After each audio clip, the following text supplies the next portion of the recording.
Hello everyone, welcome to my lesson. And today we'll move to Unit 13, Hobbies. Hobbies are the things that you may like to do in your free time, such as playing the piano, cooking, or reading. And in the first part of our unit today, I'm going to show you some meaning and usage of some words which will help you to study the next lesson. A reading passage about a man's hobbies and how he keeps his hobbies. Okay, so let's get started. The first word you can see on the screen, this is a picture of Taylor Swift.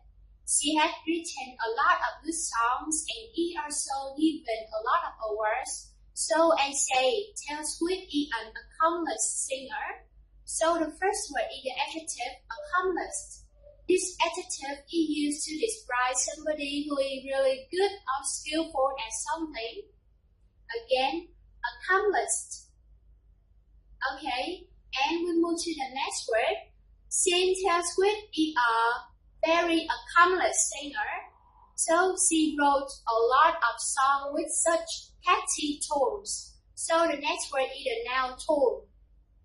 This is the word to describe a series of music notes to compose a piece of music. Okay, tone. And let's move on with the next one. You can see the picture of a girl is singing and her father is playing the guitar for her. So I say that the girl's father accompanied her on the guitar. And we have the verb accompany. This verb means that you sing along or play an instrument while another person is singing. Accompany. And please remember the collocation. Accompany somebody on at something. Accompany somebody on at something. Okay, and let's move on to the next word. Firstly, let me give you an example. I have a fish tank, and that fish tank can hold a lot of fish. So I say that my fish tank is modest. And we have the adjective modest, which means to describe something that is not very large in size. And we have the noun for that adjective in modesty. Okay, again, modest, modesty. Okay. And let's move on to the next one, adjective avid. For example, I really like reading books, so I spend a lot of money buying books and reading them takes more of my free time. So I say that I'm an avid reader.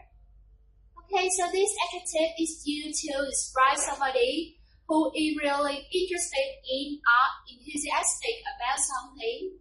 And I have the noun for that adjective is ability. So please pay attention to the way that you pronounce the noun and the adjective because it's a little bit different. Avid, ability, avid, ability. Okay, so let's move on with the next one. The verb indulge. Let me give you an example. I'm a shopaholic. So sometimes I let myself spend a lot of time and money going around to buy the things. So I say that I indulge myself in shopping. And that verb means that you allow yourself to do the thing that you like. And we have the noun indulgence. Okay, indulge, indulgence. And the next one is the verb discard. Before explaining the definition, I will give you an example. When you receive a letter and you have finished reading it, you can discard the envelope and the stamp. So I say that the verb discard means that you throw something away or you get rid of something. Okay, and for example, when you finish reading a letter, you also have the discarded envelopes or discarded stamps. And let's move on to the last word that I think this will be useful for you. That is the adjective occupied. Okay, I for example, I have a lot of things to study now. So I say that study keeps me occupied. And the adjective occupied means busy.